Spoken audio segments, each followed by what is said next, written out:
We've helped thousands of students get a band 9 in IELTS listening, and for the first time ever, we're going to show you how 2 real students improved to a band 9 by changing 3 simple things. Once you understand these 3 simple things, you'll be able to apply them to your IELTS listening preparation and hopefully get a band 9 too.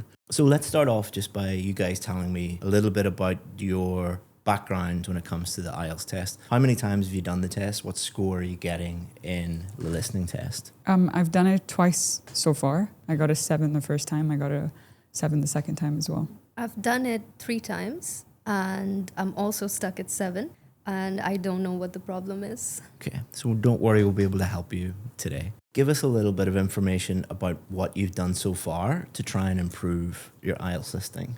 What techniques or strategies, or have you done any preparation? I've done a few practice tests, but if I'm being honest, I can't quite figure out what it is that I'm doing wrong, because I feel like I'm getting better, but I still got a 7, so I'm not able to quite figure out what's wrong. That's very, very common. Most students have no idea where they're going wrong, and that's one of the things that we'll be helping you with today. Do you feel similar? Is that similar approach that you've had? Yes, I actually tried some practice tests and I also did a lot of research and I watched videos where I could study this, but yet I am stuck on 7. So I don't know what the problem is. Now let's think about the few times that you've actually done the real test. Think about what happened in the real test. I know that you had no idea why you got a band 7, but try and think about your experience during that test. Did anything happen? Do you think that you have any weaknesses or any explanation for why that might happen? What do you think? I later realized that I tend to zone out when I'm listening. I'll try to focus on the first paragraph and then I forget what the second paragraph was about, or vice versa. And I think that's where I struggle because I can't remember the first part and then it just turns into a mess in my brain. Yeah. I think that's my issue. Very, very common. We can help you with that. Don't worry. And yourself? I don't know if it's because I think slowly or the tape's quite fast. So by the time I put together one sentence, it's already the next sentence. And then I've not paid attention to the next sentence. And then I try to go back and it becomes a mess. I think the speed is something that I need to... And are you losing whole sentences, or is it you're like some words or a few words in each sentence that you miss and then you end up trying to think about it and then it keeps playing and it just becomes a whole mess again? Yeah, I think if I'm thinking of the sentence before, because I didn't quite catch the whole thing, they've moved on to the next sentence. And then while I'm still trying to figure that out, I'm not really listening to the next sentence. So then I might hear one word and then I'm like, wait, what was that? And I try to use context to try to build the rest of that sentence because I didn't hear it. So the speed tends to get me every time. This is a big problem. Both are issues, because when you're learning a language, you can often like play the tape back, or if you're listening to materials in a textbook, the people are speaking very slowly and you can replay it and then check the transcript in the book. In real life, if like, for example, if you go to a university lecture, the lecturer is just talking normally and just keeps talking. So that's why the test is that. It's a reflection of real life. People don't care in general that your English isn't your first language, but a very common problem, easy to fix. And we'll fix that today. There are 3 things that all of our students who are in your situation at a band 6, 6.5, 7, who eventually got a 9, or 3 things that they did. The bad news is you're doing none of those things at the moment.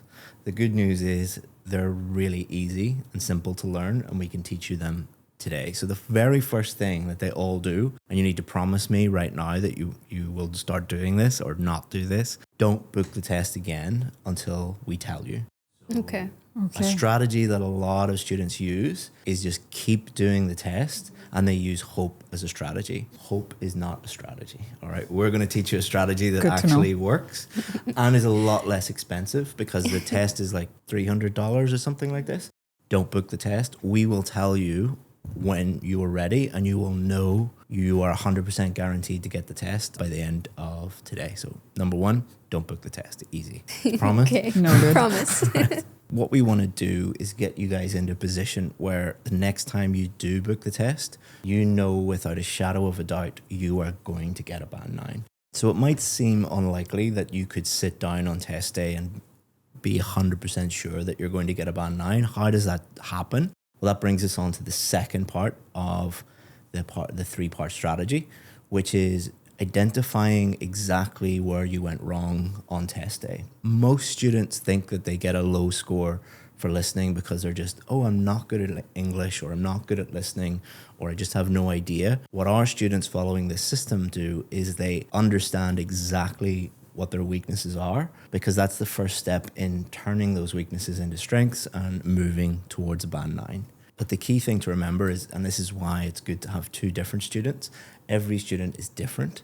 Every student has different weaknesses and strengths. So we can't just give everybody watching one single strategy.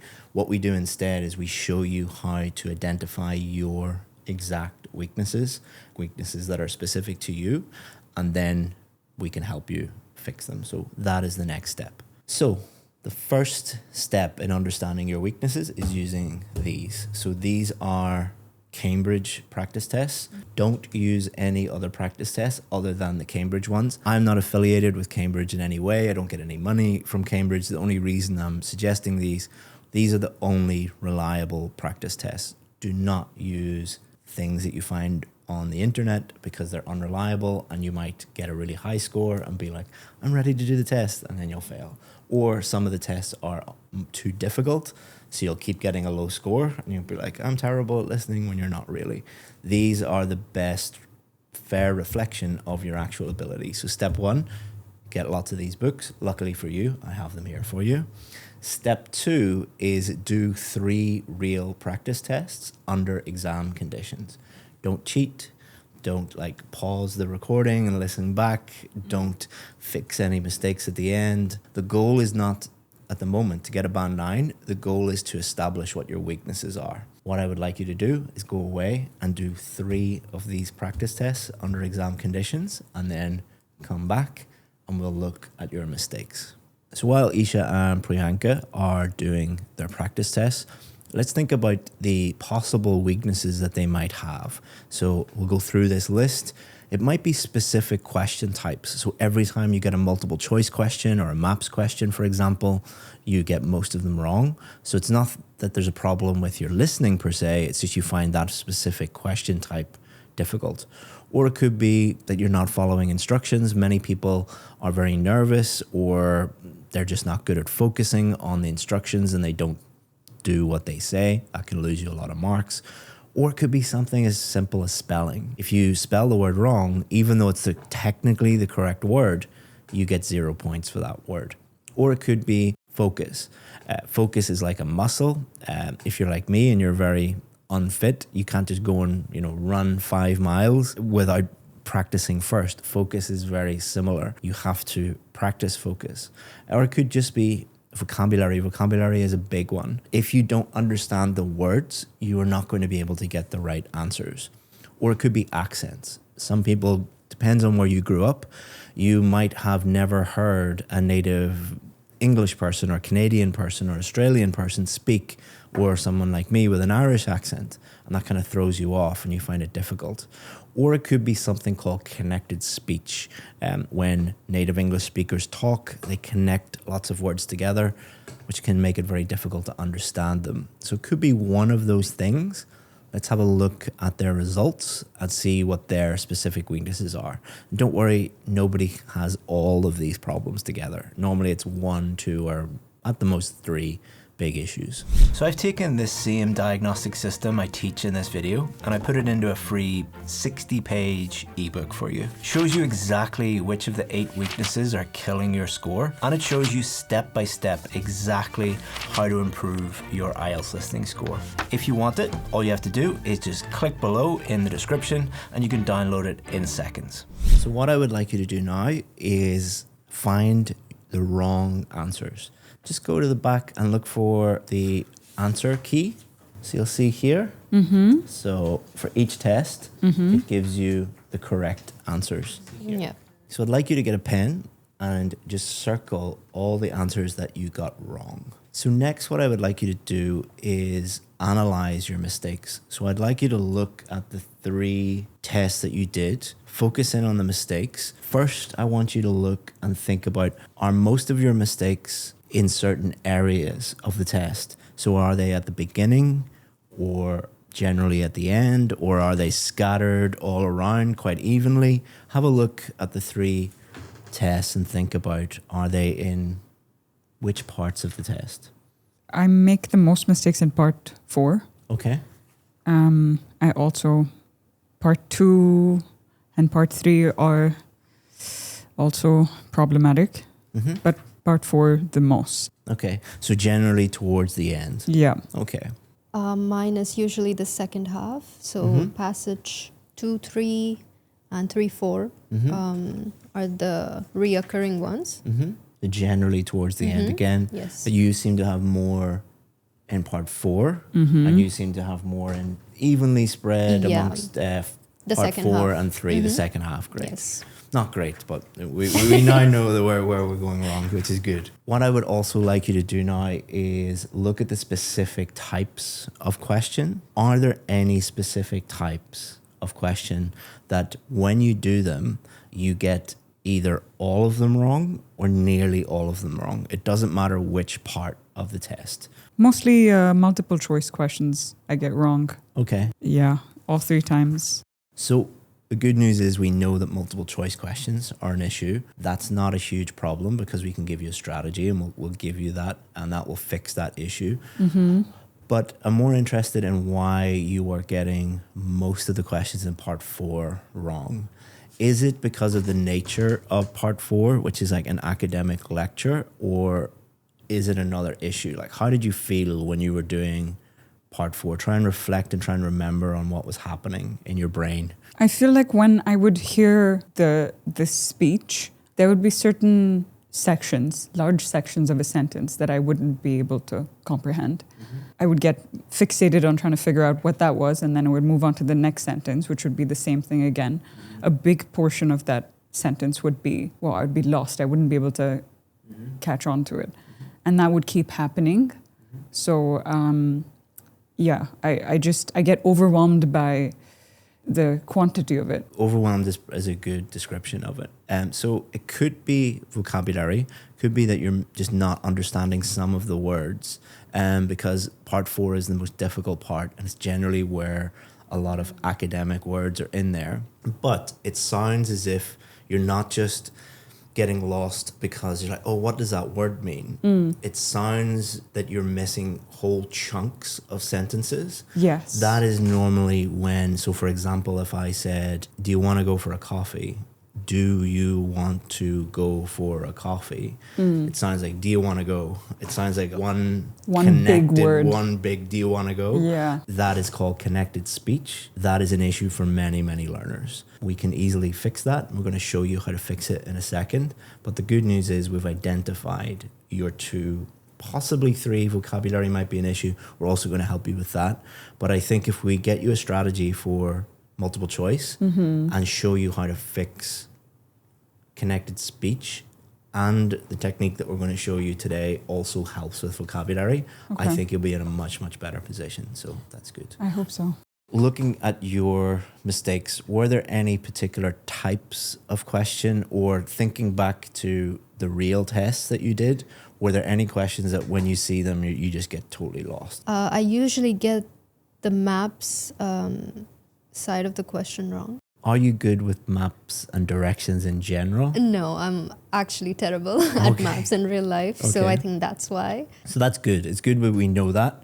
A lot of people are like that. They just are not good. Like my wife, for example, would get lost in her own home. You know, she's just not good at knowing where to go. Some people are like that, but you can overcome that. We're going to show you how to Okay. overcome that. So there's easy ways that we can help you with maps. You'll be traveling all around the world with maps after we show you. So yours are also more towards the end, but they're more scattered. It's not like just part 4 with Priyanka. Yours are some in part 4, some in part 3. A way that you can do this, if you're still not sure, is to look at the actual transcripts. So see here, these are transcripts. So when you're listening to a sentence, there might be 1 or 2 words, probably key words to get the correct answer, that you don't understand. So if you don't understand those words, you don't know the meaning of those words, you've never heard them before, then you won't be able to get the correct answer. Often students are unaware of this because they're under pressure and the test is quite quick. You know, you don't have time to really reflect.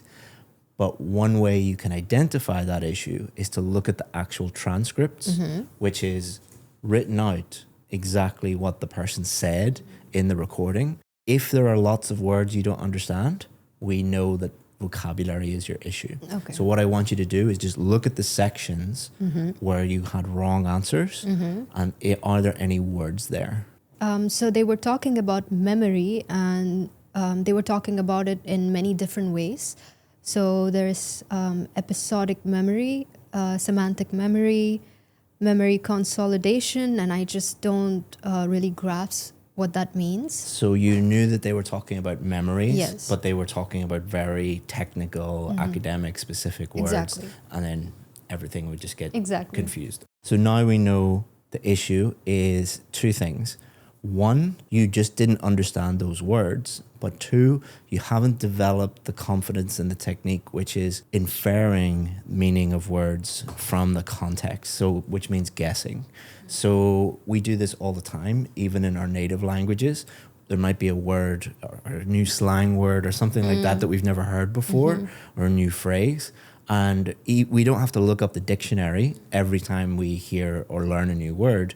We can listen to or read the words around it and guess the meaning from context. So we need to teach you how to do that. That makes a lot of sense. Okay.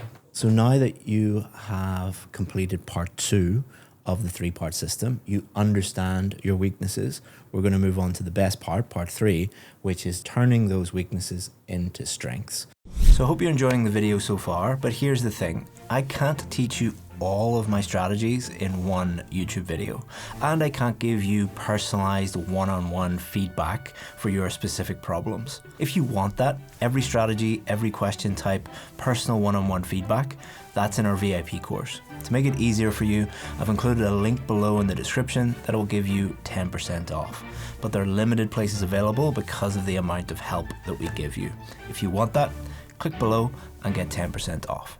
So apart from MCQs and maps, your main issues seem to be connected speech and vocabulary. You have a little bit more of a vocabulary issue. You have a little bit more of a connected speech issue. So I'm going to teach you a technique that fixes both. The good news is that you will enjoy yourself while you're doing this technique. We use things that you enjoy listening to improve those 2 things. So it's something called micro listening. What things do you enjoy listening to in English? I like listening to audiobooks. Yep. What kind? About self-help or science. Yeah. So let's put self-help / science audiobooks. Good. And yourself? Pretty much the same. I like audiobooks. I like listening to songs. Okay. Does that count? It's not speech. Songs. We can use songs especially for vocabulary. But what type of audiobooks do you like? Again, probably self-help. Okay. Movies. Movie. Yeah. Great. Subtitles. Great. So what we want to do is give you a technique that you will actually do. Because if I give you something really boring, like I give you a big boring grammar book or a big boring list of words and I say learn 10 a day, you're going to do it for the first 2 days. It's like going to the gym. You know, you'll go for the first week and then you'll tail off. But if you are going to be listening to self-help books, movies, listening to songs anyway, we can incorporate that, meaning you're going to do it probably every day and enjoy doing it and improve your English at the same time. A lot of people think that this is not going to help because enjoying things and learning and improving are not normally associated with each other, but it really does work. So the second thing you need to do is make this a habit. So what you can do, think about a time in your day when you absolutely have time, or you do this normally anyway. So for example, some students, they go on a commute every day. So they're listening to a podcast on their way to work and on the way home. Others is like they watch movies or listen to music in the evenings to relax before bed. But it's good to think about the time of day that you're going to do this and try and lock that in every day and tell your friends and family, like, this is my IELTS time, because they are normally the people that interrupt this. So it's like your time. When is that for you? The evening, usually. Evening, movies and things in the evening, yeah. And you? I get that alone time when I'm driving. I usually drive an hour to work every day and back. So that's my me time because I'm by myself in the car. Yeah, don't do it at 100 kilometers an hour. But, Yeah. So what you're going to do is in the evenings on your way to work, what you need to do is just listen to whatever you're listening to. And whenever you hear a word, for you, it would be maybe multiple words in a row. Or for you, it would be maybe one unknown word. You're going to either note that if you're driving, you're like, oh, it was in that kind of position, make a mental note of it. Yeah. Or for you, maybe you're watching a movie on your phone, you could just flip out of that and open notes on your phone and note it down. You just need some way of noting when that happens. So you're noting when you don't understand. Then what you need to do is you need to take that part, and this is where the micro listening comes in. Take that sentence. It's best if you do this on a computer or laptop or something like that. So for you, after you find some time in the day when you're not driving and literally listen to that sentence over and over again. So for connected speech, it's all about just listening to it as many times as it takes. So if you listen to it 2, 3, 4, 5 times, what will happen is you'll start to separate out the words. Use that example again. Imagine you're listening to a movie and the person says, do you wanna go for a coffee? So you're like, do you wanna go for a coffee? Do you wanna go for it? And you, oh, do. So you're going to do, yeah, do you, or do you want to. So you're literally sitting there separating out each word and just keep listening to it. And then it's also good if you can't don't do it for the end until the end of time. Like if you get to like 7, 8, 9, 10 times, often podcasts, songs, it's very easy to find the actual transcript of it. Yeah. So if you're getting to the point where you're getting to diminishing returns, it's not actually helping you, you can check that and be like, oh, that's actually what they said. And if you keep doing that, you will start to become more like a native English speaker where we understand this intuitively. For you, for vocabulary, you are doing a little bit different. So ID the word. Okay, there's this word that I don't understand in the sentence. Number 2, you listen to the context. So the context could be that sentence or the paragraph, what you're looking for. So listen for context. Because if I said to you, would you put my laptop in my blank so that I can go to the airport? What do you think the blank is? Bag. Yeah. Blank is an unknown, but you were able to guess what that meant from the context of the words around it. So in that, if you bring that over. So here we had, today we'll be continuing the series of lectures on memory by focusing on what is called episodic memory and what can happen if this is not working properly. Episodic memory refers to the memory of an event or an episode. So the first part where they're talking about episodic memory, he doesn't explain what he's talking about here. But then the next sentence, episodic memory refers to the memory of an event. You just had to wait a little while, and then he actually defines it. So sometimes they will actually define it, or other times like the blank, you will have to guess it. So the key is, don't look up the dictionary right away and look up what episodic means, because what we're trying to do is train your brain to naturally guess based on context. It's like every time you hear a new word that you don't understand, you're automatically doing that. So step 3 is guess, and the guess doesn't have to be correct. We're not trying to define the word at the moment. We're really just trying to train your brain to become comfortable with with unknown words and guess what they mean from context. Then check the dictionary. So you'll look up what episodic means.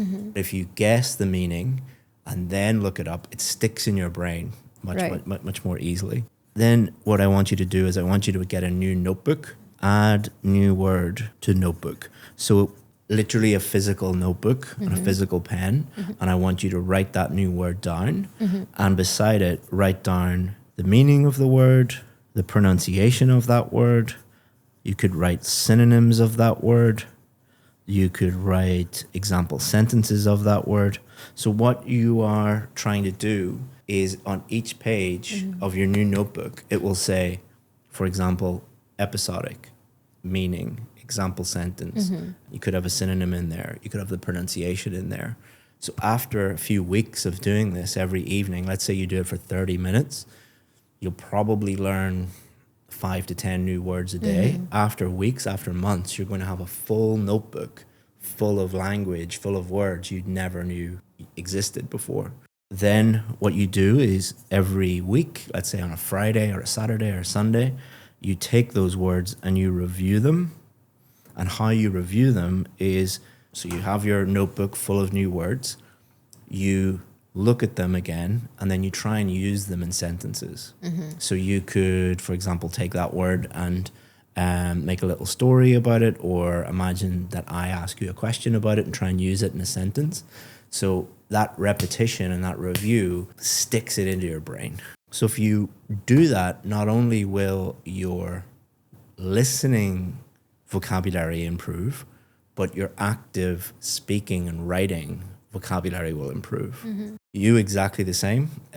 Focus more on connected speech, but also do this as well. So I'm about to show you the most important part of this video, but before I do, have you downloaded the PDF? Over 50,000 students have used it to identify their exact problems for free at home without paying any teachers or investing in any courses. Most discover that they've been wasting months doing the wrong things, and that they have wasted hundreds or even thousands of dollars on wasted test fees and courses that don't work. Don't be like them. Click the link below, it's free, no catch, just download it and improve your score. So we've helped you with these more general listening skills. Let's now help you with the specific question types, so MCQs and MAPs.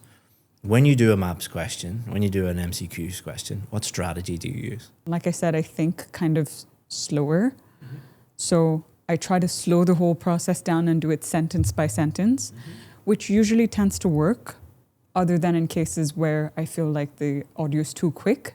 That's when I struggle with connected speech, as you mentioned. Okay, so that might be an issue, because with multiple choice questions, because of their very nature, A, B, C, D, often they will throw in the wrong answer. So they'll say, somebody might be booking a hotel room. And they're like, hey, I just want to book a double room for 3 people. And the correct answer will be, one of the correct answers will be double room. So, but then the person on the end of the line will be, we don't have any doubles. Would 2 singles be okay? So one of the answers will be 2 singles. And then, so you'll hear that. They say, actually, no, I'm with my wife and my child.